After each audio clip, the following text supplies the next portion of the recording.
Have you ever wondered how the greatest martial artist of all time began his life not in Asia, but in the heart of America? Bruce Lee, the man who would change cinema and martial arts forever, started his journey in a way very few people expect.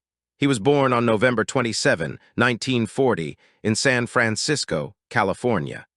At that moment, no one could have guessed that this tiny newborn would one day become a global icon. His Chinese name was Li Junfan, which means return again, a name chosen by his parents in the hope that he would one day return to the United States. Bruce's father, Li Hoichuan, was a well-known Cantonese opera singer and actor, while his mother, Grace Ho, came from a respected family with Chinese and European roots. Although Bruce was born in the U.S., his parents were only visiting, and soon after his birth, the family returned to Hong Kong. This is where Bruce would spend the formative years of his childhood. Life in Hong Kong during the 1940s was anything but easy. The city was still struggling to rebuild itself after the devastation of World War II and Japanese occupation. Despite the hardships surrounding them, Bruce's family lived relatively comfortably thanks to his father's success in the entertainment world. It was this early exposure that opened the door for Bruce's own entry into film. Bruce Lee's first time on screen happened when he was still a baby. He appeared in a film called Golden Gate Girl in 1941, playing a newborn in his mother's arms. By the time he was 6 years old, Bruce had acted in multiple Hong Kong movies. He quickly became known for his confidence and charm in front of the camera. Bruce was more than just a child actor. Even at a young age, he had a strong personality, was full of energy, and seemed to stand out in any room he entered. He was curious about everything and often challenged authority. Teachers saw his intelligence, but also noted his unwillingness to follow strict rules. He liked doing things in his own way, a trait that often led him into conflict in the classroom. This rebellious streak, while troublesome, also hinted at the bold thinker he would become. He went to La Salle College, a Catholic school in Hong Kong, but he often struggled to stay focused. He got into frequent fights with other students and had a difficult time sitting through lessons. Books and memorization bored him. What truly excited him were movement, action, and creativity. Bruce's classroom behavior caused concern for his teachers and parents alike. Yet even with his issues at school, he continued to shine as a young actor. He took on various roles in dramas, comedies, and action stories, and audiences admired his natural ability to act. Directors enjoyed working with him because he was expressive and fearless.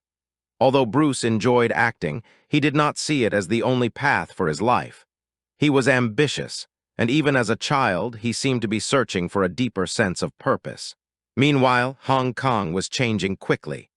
The post-war recovery brought in new ideas from the West, and Bruce grew up in a world where Eastern traditions and Western influences were constantly mixing.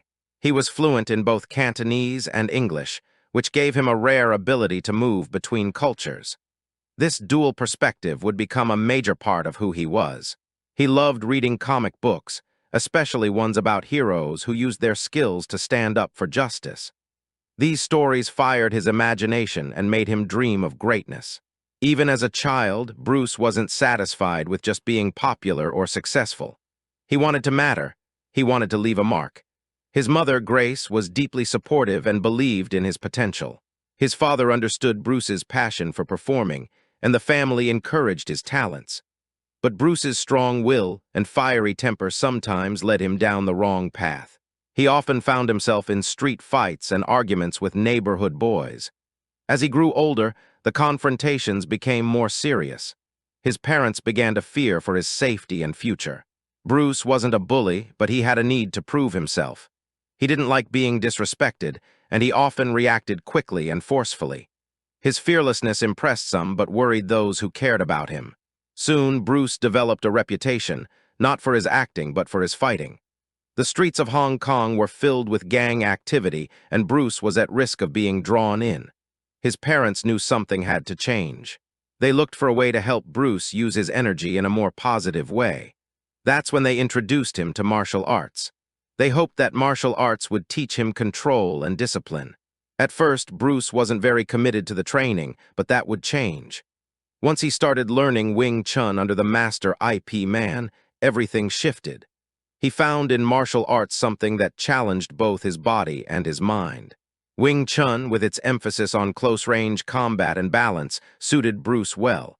He picked up techniques quickly and trained with a deep intensity.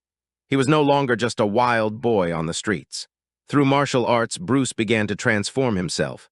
He practiced every day, sometimes for hours, obsessed with improving every movement. He no longer fought just for pride, he fought with purpose. Martial arts gave Bruce a new way to see the world. It wasn't just about fighting, it was about respect, control, and self-discovery. He gained confidence and started to act more responsibly. He was still full of energy and ideas, but now he had a direction. Bruce continued acting, but now there was a deeper layer to his ambition. He no longer wanted to be known only as a child star. He saw martial arts as an art form, a way to express himself and explore who he truly was. This belief would later become the foundation of his philosophy. As Bruce entered his teenage years, he trained harder, read more, and matured in many ways. Yet trouble was still close behind.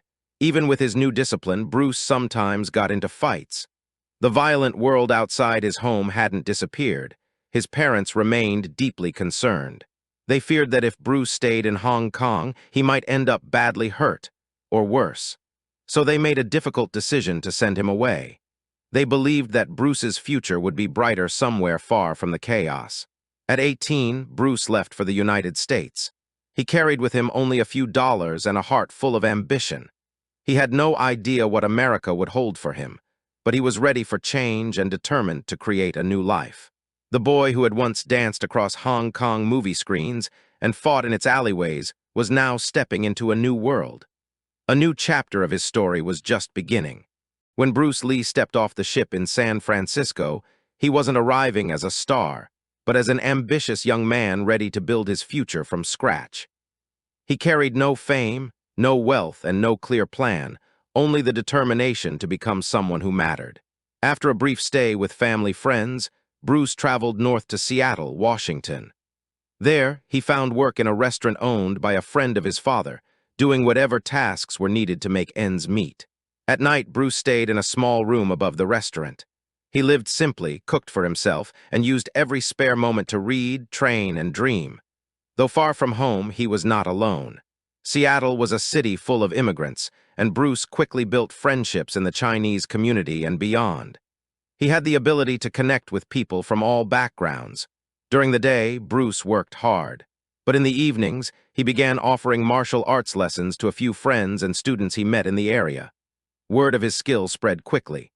Soon, more and more people were coming to him for training, not just Chinese students, but also Americans curious about this fast, precise style of fighting. Bruce didn't teach in the traditional way. He questioned many of the old rules he had learned and believed martial arts should evolve with time. This was the beginning of his personal philosophy, a belief that martial arts should be practical, free, and adaptable. He focused on real-world fighting and rejected rigid traditions. He encouraged students to question everything, even him. Absorb what is useful, he would say, reject what is useless. At the same time, Bruce enrolled at the University of Washington, where he studied philosophy and drama. He loved thinking deeply about life, movement, and meaning. His time in school helped him shape the ideas that would later become part of Jeet Kune Do, his own martial arts system. Bruce wasn't just a fighter, he was a thinker and a teacher. The more he taught, the more he realized how much he loved helping others grow. He opened his first martial arts school in Seattle, calling it the Jun Fan Gung Fu Institute. There, Bruce welcomed students from all races and backgrounds, something that was rare at the time. His inclusive approach caused controversy among some in the traditional Chinese martial arts community. Many believed that Chinese martial arts should only be taught to Chinese people. Bruce disagreed strongly.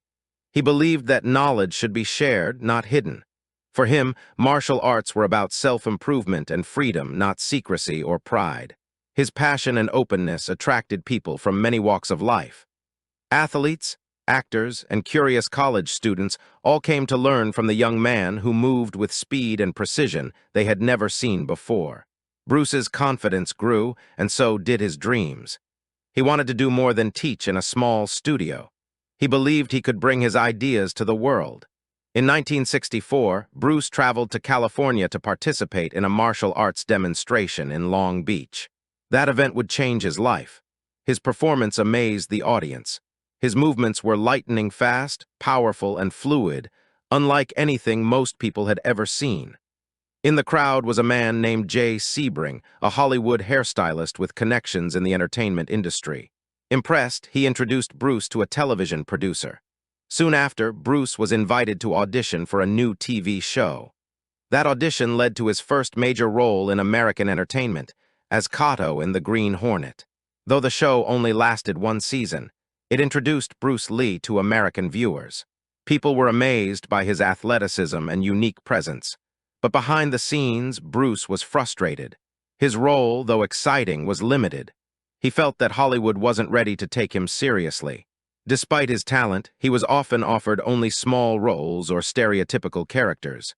He wanted to be more than a sidekick. He wanted to lead. Still, he didn't stop trying. He continued to train, write, and teach, building his network and sharpening his vision.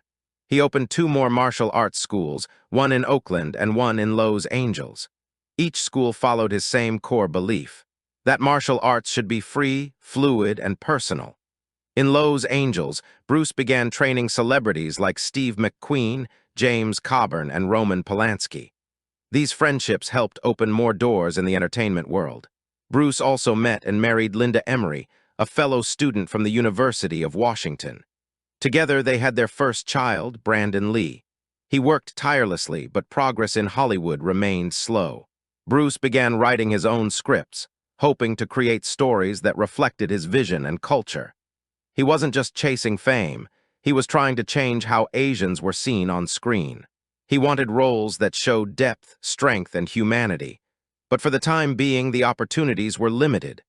Bruce was ahead of his time, and not everyone was ready to follow. Still, he kept pushing forward, guided by his belief in himself and his mission. What began as a new life in America was quickly turning into a revolution in motion. Bruce Lee had tasted the edge of fame, but Hollywood was still keeping him at arm's length. Frustrated by small roles and narrow opportunities, he made a bold decision to return to Hong Kong and take control of his story. What Bruce didn't realize at the time was that he was already a star in Asia. The Green Hornet, though canceled in the US after one season, had become incredibly popular in Hong Kong, where it was known as the Kato Show. Audiences were captivated by Bruce's speed and skill. He wasn't just a supporting character to them. He was the main attraction. When Bruce landed in Hong Kong in 1971, he was greeted not as a struggling actor but as a celebrity. Reporters and fans met him at the airport. The boy who once left in search of safety and identity had returned as a man ready to make his mark. Bruce quickly connected with Golden Harvest, a rising Hong Kong film studio eager to take risks. They offered him full creative control, something he had never been given in Hollywood. His first film with Golden Harvest was The Big Boss, released later that year. The story was simple but powerful, a man who tries to stay out of trouble but is forced to fight for justice.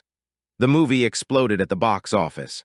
Audiences were stunned by Bruce's raw physicality, intense emotion, and screen presence. He wasn't just acting, he was commanding the screen. Unlike anything seen before in Hong Kong cinema, Bruce brought a new level of realism and energy to martial arts films. He didn't rely on tricks or exaggerated sound effects. Every punch, every kick felt real. His second film, Fist of Fury, was an even bigger success. In it, Bruce played a student seeking revenge for his master's death, confronting racism and injustice along the way. The film struck a nerve with audiences. It wasn't just about fighting, it was about pride, respect, and identity.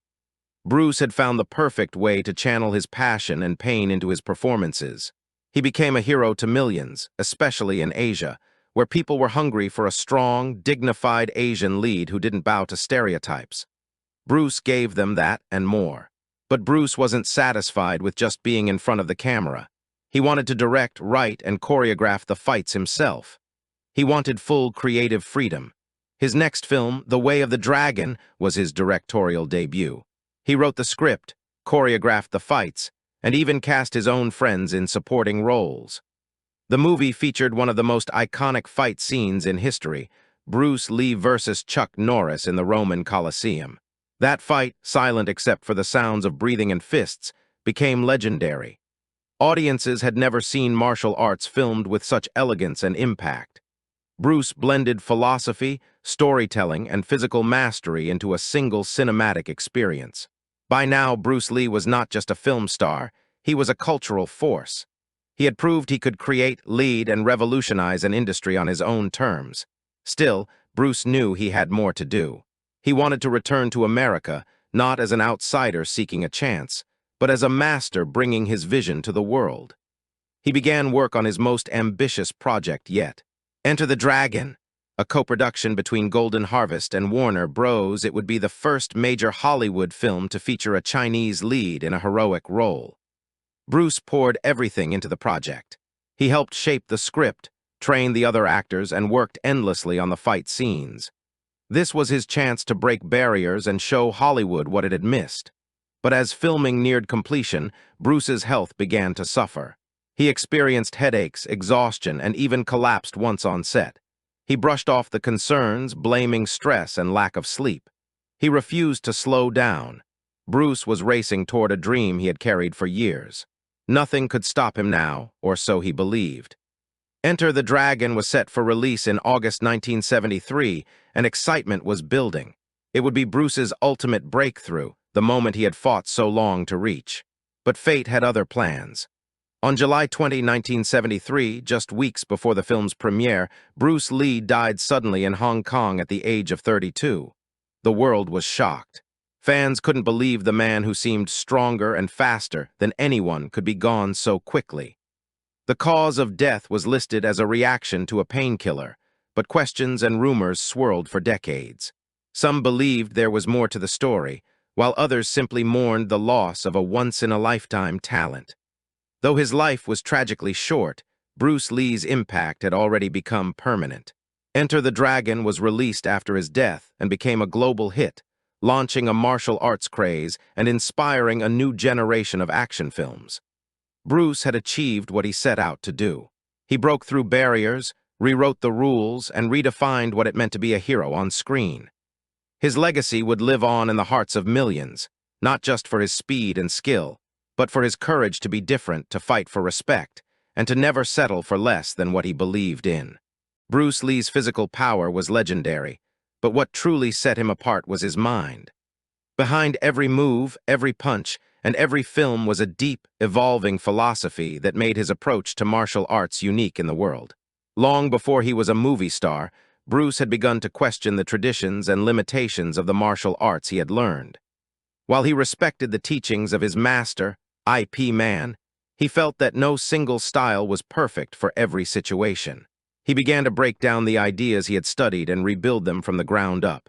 He asked himself hard questions. What is the goal of martial arts? Is it about winning, self-defense, self-knowledge? His answers led him to create his own path.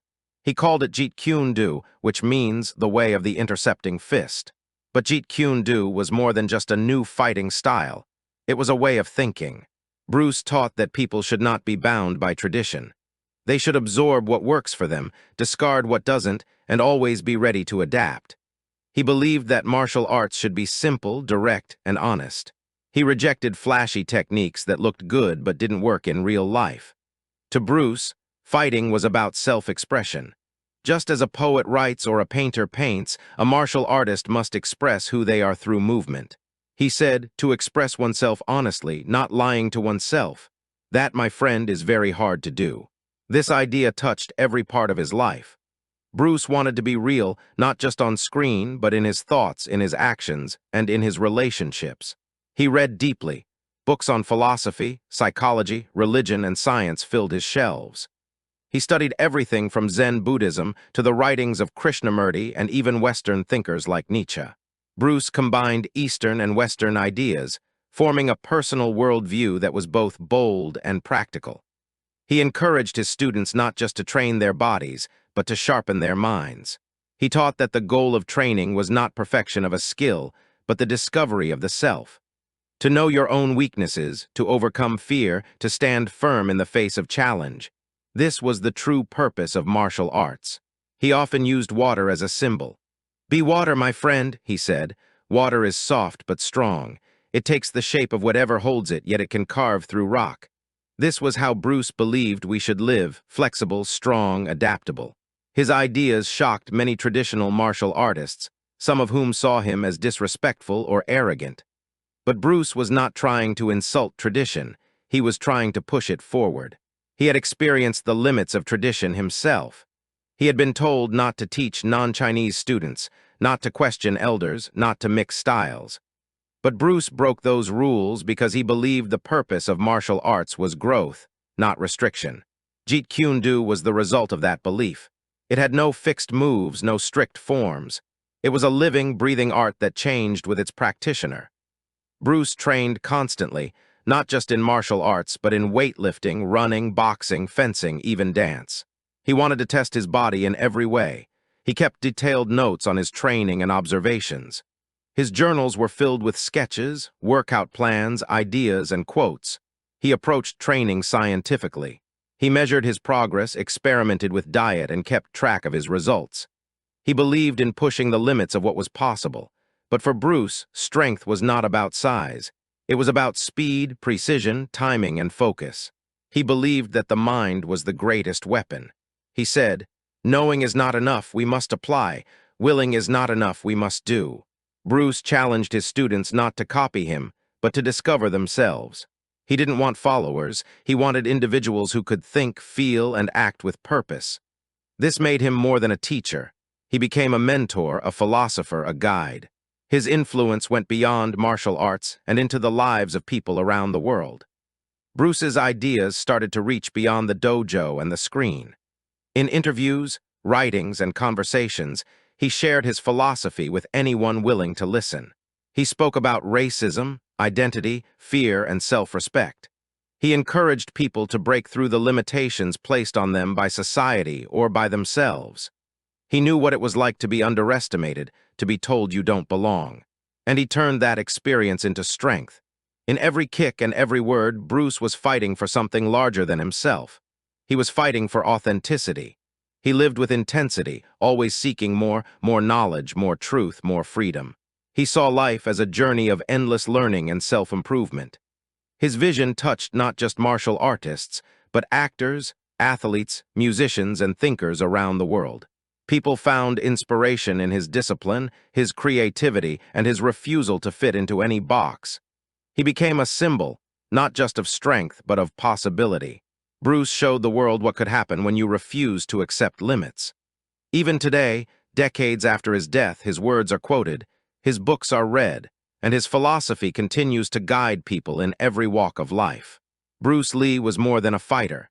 He was a thinker, a teacher, and a revolutionary.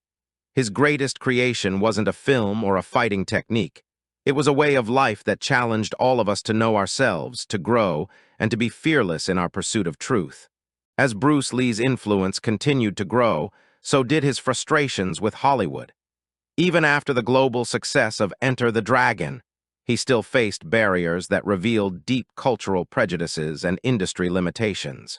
Bruce had dreamed of becoming more than just an action star.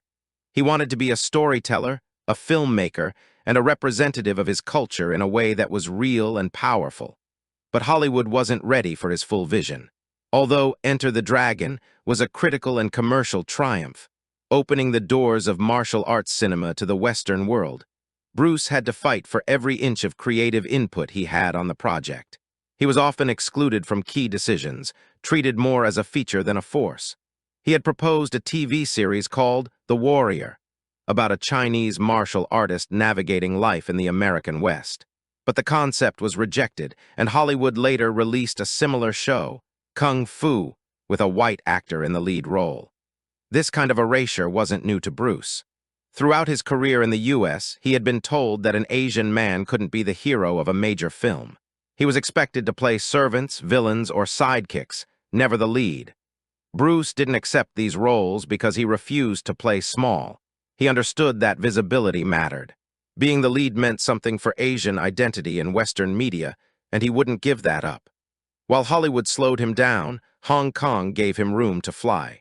The control he had there, both in front of and behind the camera, allowed him to tell stories with depth and authenticity.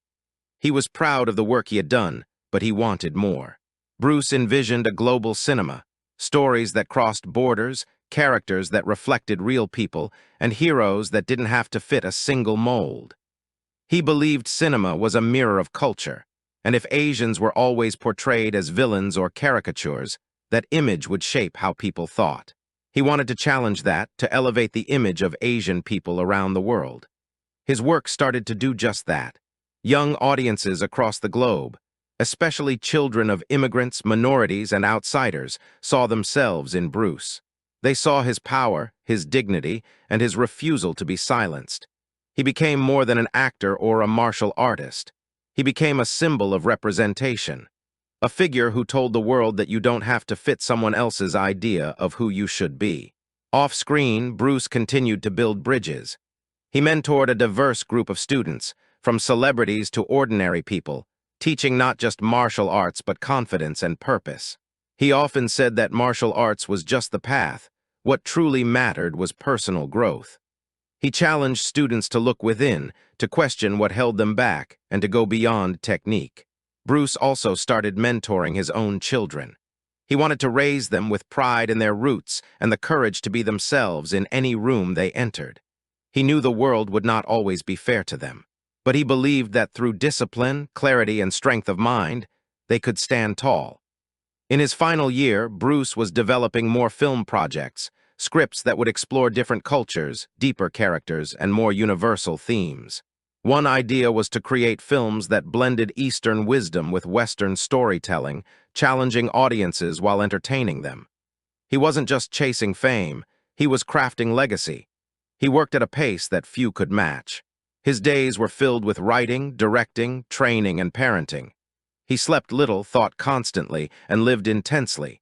Some close to him worried he was pushing himself too hard. But Bruce believed time was limited, and he had to make every moment count. Though he had reached the top, he was not interested in staying comfortable. He was still evolving, still asking questions, still climbing. He had become the face of martial arts, but he knew that the real fight was never physical. It was the fight to be seen, to be heard, and to live truthfully in a world that often asked people to shrink. Bruce Lee had taken on that fight with everything he had. And in doing so, he opened doors for generations to come. Bruce Lee's death at just 32 years old sent shockwaves across the world. How could someone so alive, so powerful, and so full of energy be gone in an instant? His passing came just days before the release of Enter the Dragon, the film that would make him an international icon. The timing felt almost unreal, like a star reaching its brightest point just before it disappears. The official cause was a reaction to a painkiller, but theories and rumors spread quickly. Some believed there was foul play, others suggested a family curse. But in truth, no explanation could ease the grief that millions felt. In Asia, people wept in the streets. In the West, where Bruce had only just begun to change the face of cinema, fans mourned the loss of what could have been.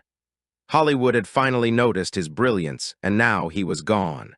But Bruce Lee had already left a mark too powerful to erase. Enter the Dragon became a global phenomenon.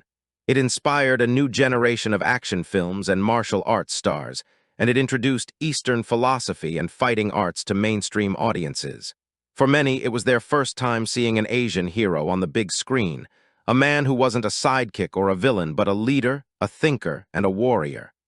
Bruce shattered stereotypes simply by being himself. He didn't try to fit in. He redefined what strength and masculinity could look like in a world that had never seen someone like him. He didn't play a role, he lived a truth, and that truth echoed long after the credits rolled. In the years following his death, Bruce's legend only grew. His books, notes, and interviews became sacred texts to students of martial arts and philosophy. Documentaries, biographies, and tributes poured out. Fans collected his films, practiced his moves, and memorized his quotes. He became a symbol not just of martial arts, but of possibility. a boy from Hong Kong who crossed oceans and broke boundaries with nothing but vision and fire. His wife, Linda, worked to preserve his legacy, publishing his writings and sharing his teachings with the world. His son, Brandon Lee, would also become an actor, continuing the family's connection to film and martial arts. But tragedy struck again in 1993, when Brandon died on a film set at the age of 28. For many, it was another painful reminder of how fleeting life can be, and how often greatness is touched by loss. Yet the Lee family legacy remained strong. It was never just about fame or skill. It was about purpose, philosophy, and the courage to live fully. Bruce's message reached people far beyond martial artists. Athletes, musicians, writers, and leaders all found meaning in his discipline and his daring. He became a favorite figure in hip-hop culture, where artists admired his confidence, originality, and power. His face appeared on murals, clothing, and posters, timeless and unshakable. Everywhere people quoted him. "Be water, my friend. Absorb what is useful. Knowing is not enough, we must apply." His words were not just lessons in fighting, they were blueprints for life. In classrooms, gyms, movie theaters, and living rooms, Bruce Lee continued to teach. Decades after his death, his ideas still felt fresh and urgent. He reminded people to be honest, to be fearless, to grow without limits. He taught that the enemy wasn't outside, it was inside. Fear, doubt, and the pressure to conform. To this day, Bruce Lee's story is told not just because of what he did, but because of what he stood for. He stood for movement, thought, strength, and self-discovery. He stood for breaking barriers and building bridges. He didn't just change the world of martial arts, he changed how people see themselves. And in that way, Bruce Lee never truly left us. His body may have passed, but his fire still burns in the hearts of those who believe in what he believed. That greatness is not a matter of birth or luck or size. It is the result of effort, focus, and truth. Bruce Lee was a man, yes, but more than that, he was a mirror. He showed us what we could become if we dared to be ourselves. Thank you for joining us on this journey through the incredible life of Bruce Lee. From a spirited child in Hong Kong to a groundbreaking icon who transformed martial arts and global cinema, Bruce's story is more than just a tale of fame and fighting. It's a testament to vision, discipline, and the courage to be different. His life reminds us that true strength comes not from muscle, but from the mind. That greatness is not a gift, but something earned through effort, purpose, and unwavering belief. Bruce Lee didn't just leave behind films or fighting techniques. He left behind a legacy of wisdom, a challenge to rise above limits, and a call to live with honesty and intensity. If this story moved you, inspired you, or gave you a new way of seeing the world, consider subscribing to Lang Fac.